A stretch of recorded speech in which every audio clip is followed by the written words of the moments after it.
Are you guys watching the game this weekend, the Super Bowl? I forgot it was happening until I asked someone to hang out on Sunday evening, and then I was like, wait, there's the Super Bowl. Yeah. What about you, Naftali? Yeah, I'll watch it. I mean, this is the most begrudging. Well, it feels like an ordeal. I mean, it's entertaining, but also an ordeal in a certain way. Yeah. I was looking at a poll recently. It was from YouGov this week, and it asked people what they were most looking forward to from the Super Bowl. And it was only 30% of people who said the actual game itself. Everybody else was like, I just want to hang out with people and I want to see the commercials, which I don't have any patience for the commercials first people.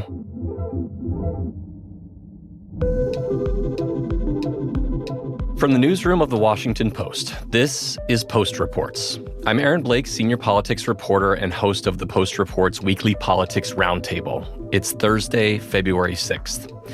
I'm joined today by Naftali Ben-David, who's a senior national political correspondent. Hey, Naftali. Hi, thanks for having me. And we're also here today with national politics reporter Hannah Knowles. Hey, Hannah. Hey. So ever since Donald Trump returned to power, a major question has been what kind of checks will there be on a second Trump term? And how much further would he go than in his first term? Well, this week we're starting to get some real answers, which are not many checks and a lot further. So today we're going to break down three big stories that get at this very central question about Trump's presidency. First, we're going to dig into Trump's shocking proposal for the U.S. to, quote, take over Gaza, displace about 2 million Palestinians, and create a, quote, Riviera of the Middle East. We'll be asking just how real is this and what would it mean? Then we'll talk about Trump's tariff threats and his reversal on the Canada and Mexico tariffs. And finally, we're going to dig into how Republicans in Congress are responding to all of this, and specifically how they haven't had a whole lot to say. So guys, let's start with, I think it's safe to say, one of the most surprising things that I've heard Donald Trump say, not just in his second term, but ever, and that's that the U.S. would be taking over the Gaza Strip to develop it. Let's roll the tape. We have an opportunity to do something that could be phenomenal. And I don't want to be cute. I don't want to be a wise guy, but the Riviera of the Middle East, this could be something that could be so bad. This could be so magnificent. Now, Naftali, that was a brief clip of Trump's press conference with Israeli Prime Minister Benjamin Netanyahu on Tuesday. But Trump didn't just say this once. He really went in detail on it to some degree. Can you talk about what he proposed and give us some context for this plan that he's put forward?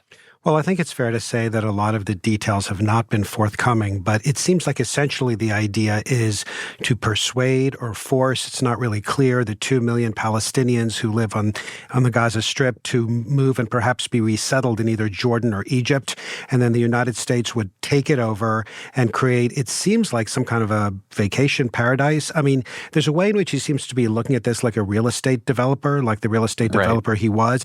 But there's so much about this that is, I think, unrealistic or at least challenging. I mean, to just remove people from their homeland isn't something that usually works very well or perhaps is particularly a moral or ethical thing to do. All the Arab countries have reacted against it. The international community has reacted against it. But even more, I think there's a question about whether or not Americans are going to want to send Americans. He has said we won't send troops, but still, if Americans are going to be developing it, it creates a real target right in the heart of the region. I think there'd be a threat of terrorist attacks. It's kind of hard to imagine this actually happening. But Donald Trump, one of his qualities is that he likes, I think, simple answers to complex questions. You know, one of his mantras on the trail is always, that if somebody just with a little bit of boldness and daring and imagination would take something on, this complex problem, whether it's the Ukraine war or the COVID crisis, could be solved easily. And to me, this seems to fit somewhat into that category. But it's very hard to see it materializing in any kind of a real way. Yeah, and we're starting to see some clarifications, I would say, from the White House. At Tuesday's press conference, Trump left open the idea of using U.S. troops to accomplish this. We saw his press secretary and his defense secretary on Wednesday basically saying that was on the table if need be.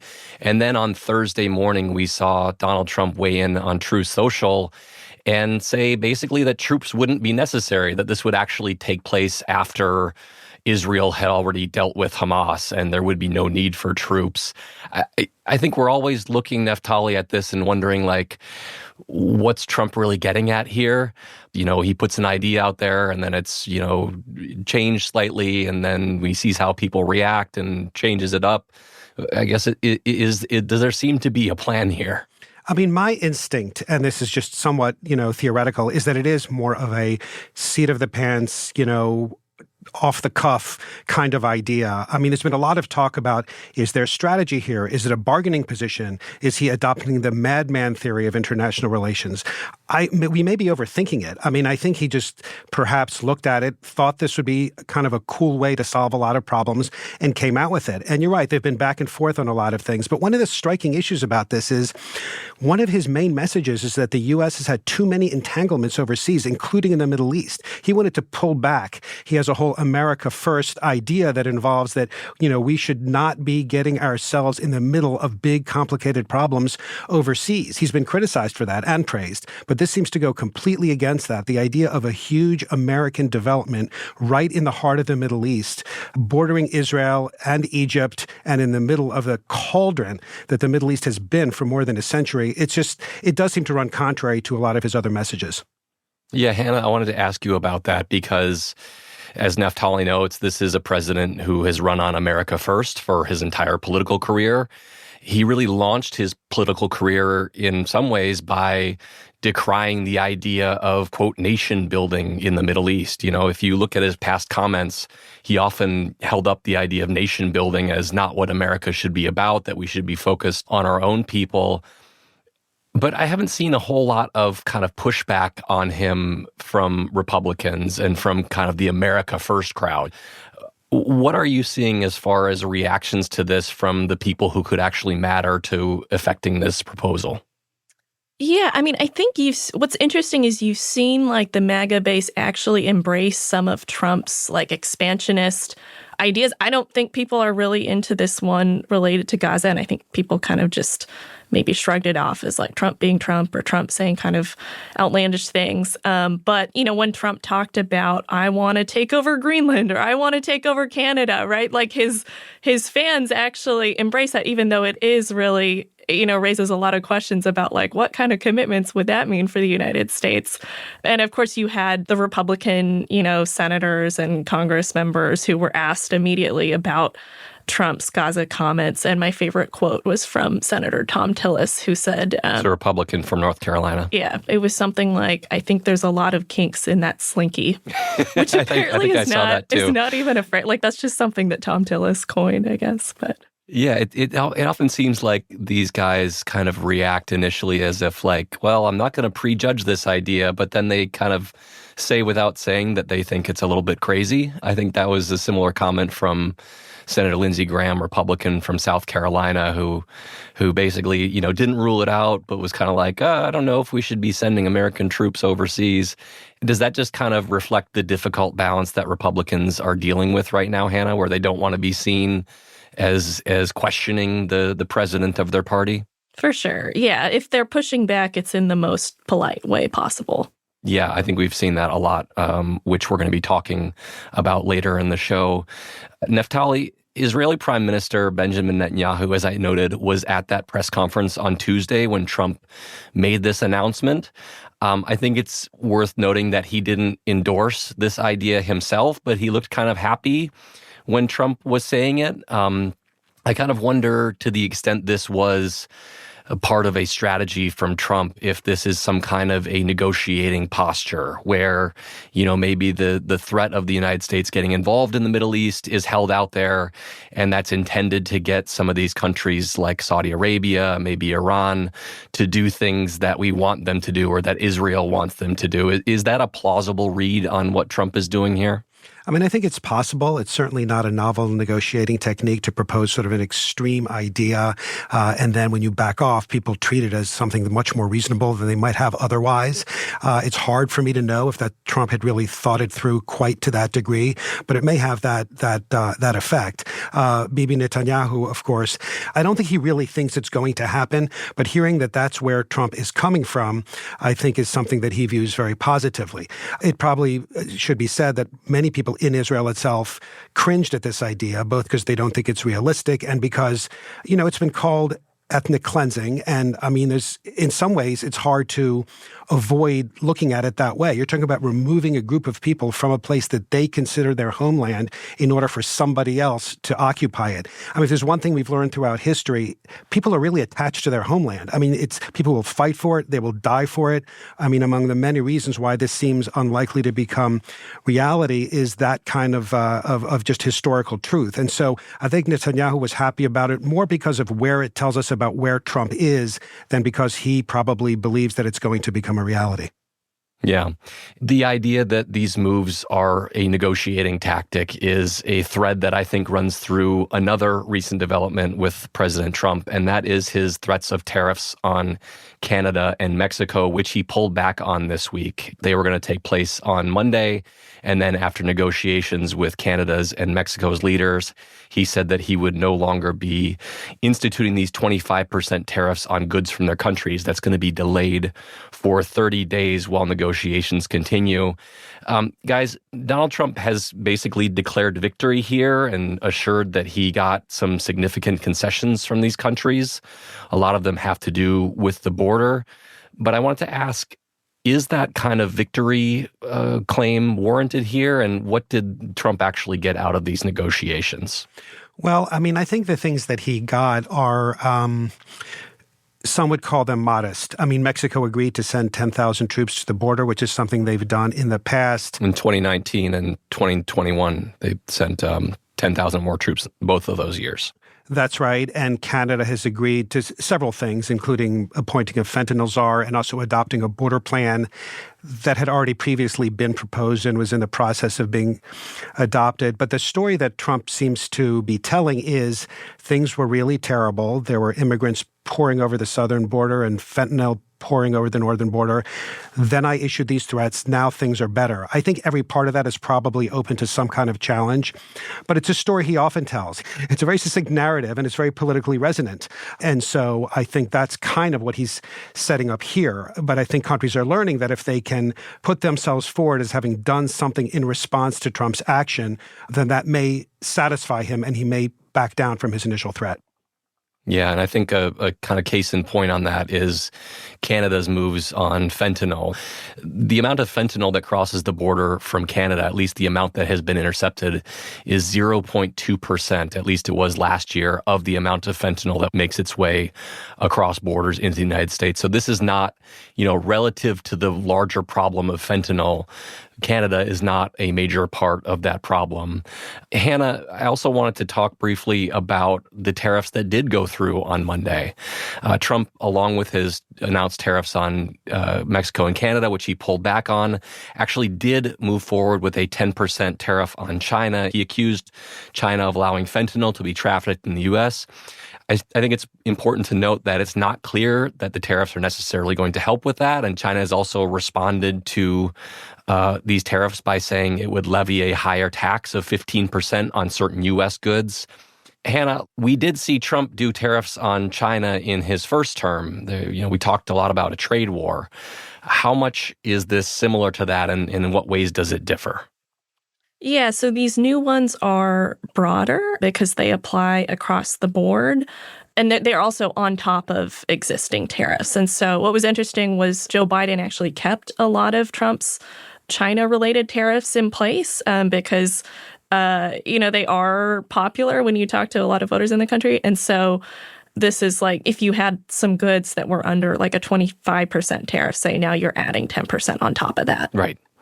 I think when it comes to Trump's pullback on the Canada and Mexico tariffs, Naftali, I think it's important to note that another part of the story was what we were seeing domestically, which is There was a little bit of a tanking in the stock market. There were, of course, fears that this could lead to inflation.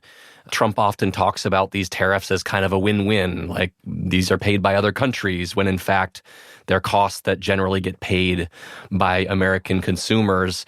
But the idea that tariffs are good has been one of Trump's most consistent political positions. Is this a sign that maybe he touched the hot stove and got a little bit freaked about the idea that the economy could be hurt? You know, this thing that was so central in getting him elected in the first place? I think that there definitely is an element of that. As you say, the stock market tanked right when he announced the tariffs. And we've seen in the past that the stock market is something that President Trump really cares about. While there are a few things that may serve as traditional guardrails for him, that is something that will cause him to rein in his activity. And that's certainly something that happened. But one of the most illustrative things to me is when he announced the tariffs, Chuck Grassley, who's a senator from Iowa and a Trump ally and a Republican, made a public appeal for him to make an exemption for, I think, potash, I think it was, which is a... Is it potash or potash? I don't know how to pronounce it. I feel like I should know this as a native Minnesotan. Let's just stick with fertilizer. I think that's what it is. There we go. But regardless, that was certainly an indication that Grassley didn't believe that those countries would be absorbing the cost. He felt that the farmers in his state would be absorbing it. And so I think there were a lot of indications. Also, a lot of members of Congress from northern states, for example, places that have car manufacturing, were very worried about the effect. So I do think that's part of what happened, is that it was communicated to him in one way or another that this might have some serious economic consequences, something that in the past he has dismissed. And I think that definitely is one of the reasons that he pulled back. And I thought it was also notable that these were not day one items. Trump did a lot of stuff on day one. He said a lot of stuff about what he would do, including economically, and the tariffs in the end were delayed. So I do think there's probably a lot of hesitation about the details and the implementation there, even among his allies. Yeah, and of course, we're going to see what ultimately happens with these tariffs over the next month because they're just delayed. They're not completely canceled. So very much a question that is going to persist in the near term and certainly the longer term, given Trump's focus on tariffs. After the break, we're going to get into something that we just discussed a little bit, which is the Republican pushback on Trump to the extent it exists. We'll be right back.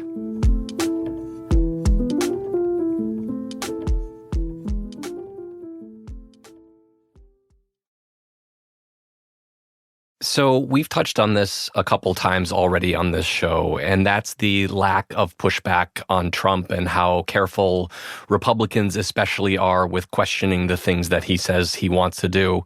And Hannah, you wrote a piece recently with a headline that I really, really liked. I think it really gets at what we're talking about now. The title was Donald Trump and the Incredible Shrinking Congress. Hannah, can you just summarize this story and what your reporting showed you about how Congress is reacting to Trump right now? I think the through line over the past little more than 2 weeks of Trump's second term, in terms of the reaction from Congress, has been how little Republicans are objecting to what Trump is doing and how they're willing to not just not criticize him, but give the executive branch far more power than they would have traditionally have and not be that check.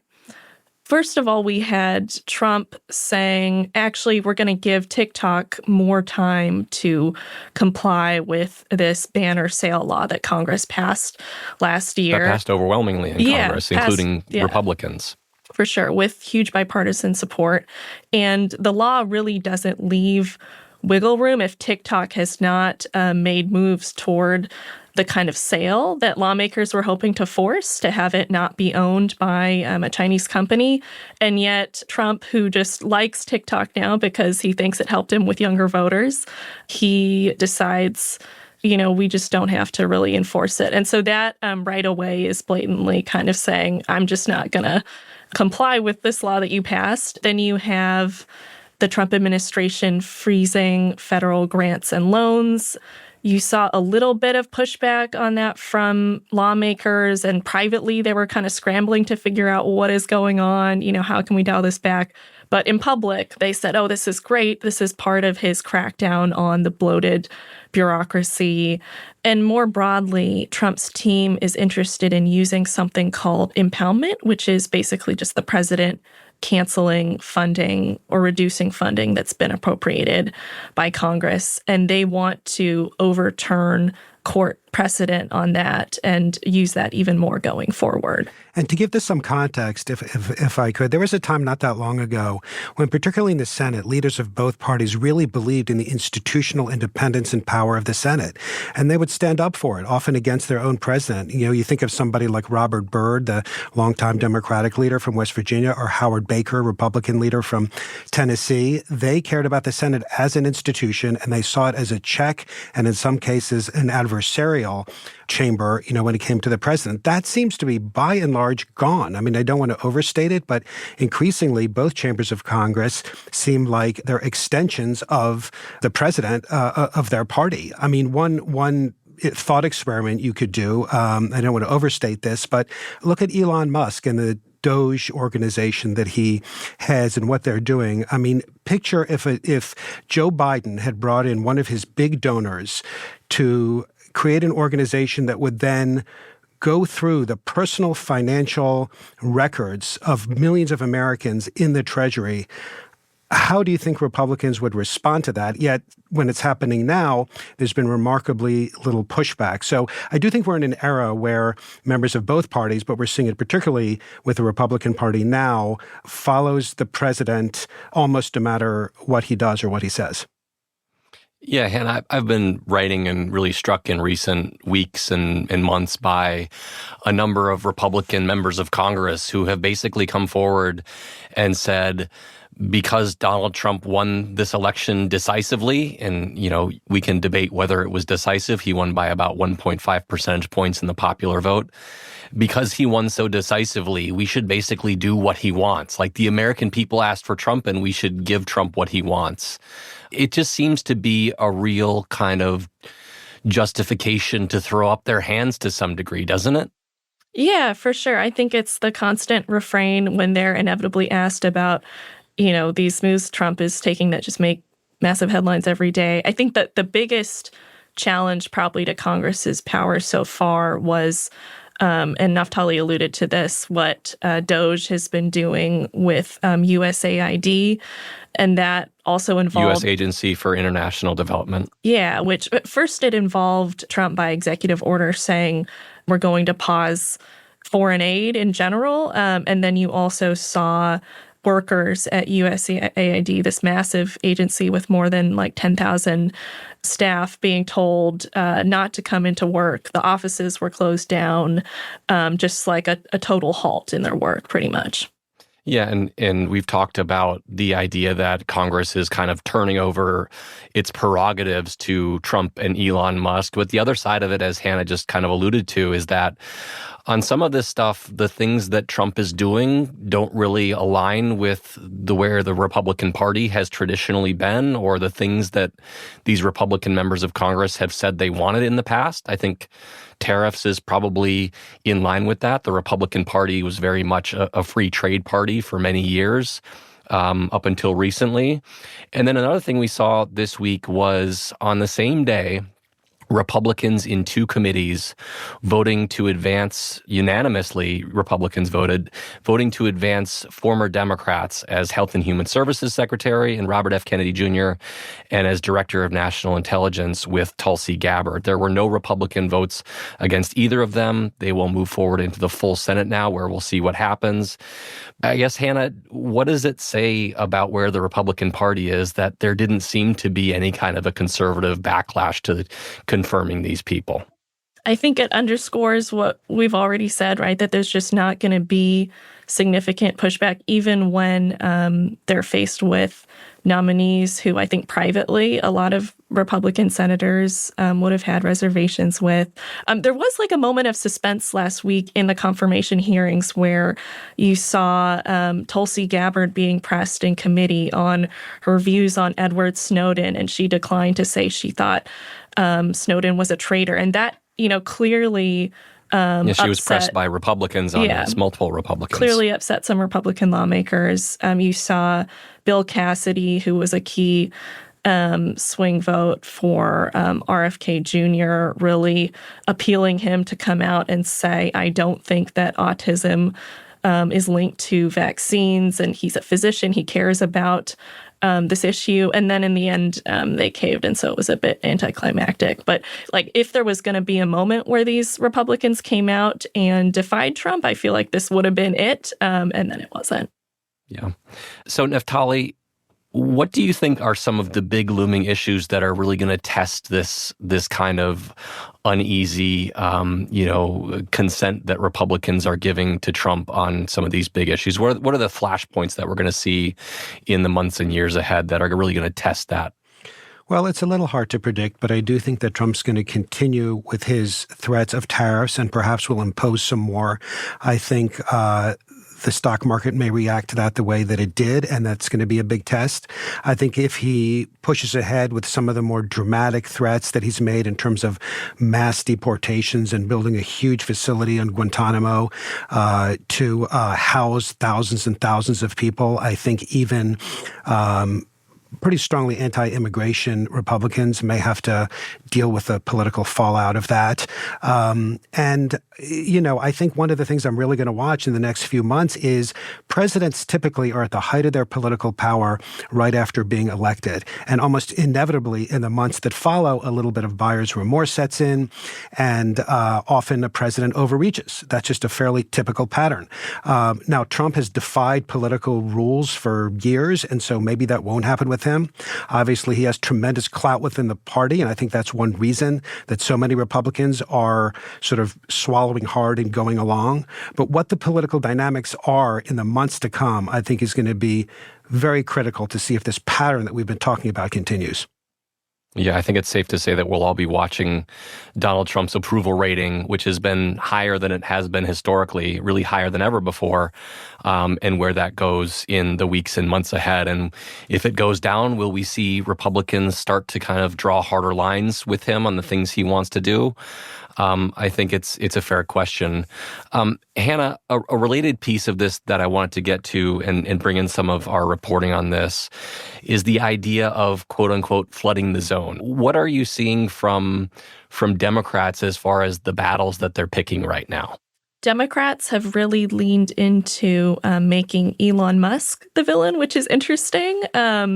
And they feel like, having this unelected billionaire, as they phrase it, who is essentially trying to run a lot of the government now without the consent of Congress and take an axe to all these federal agencies, they feel like that's really a winning issue. And so it is kind of funny for the thing that they've zeroed in on to not be Donald Trump, although obviously it's all about Donald Trump at the end of the day. But they're sort of picking that as their really key message right now. And I think when you talk to Democratic lawmakers, there is a bit of a sense of helplessness of we can vote against his cabinet picks. We can shout from the top of the rooftops that we think this stuff is bad, but they'll say openly, I just don't think a lot of the American public is listening right now, and we have to figure out how to change that.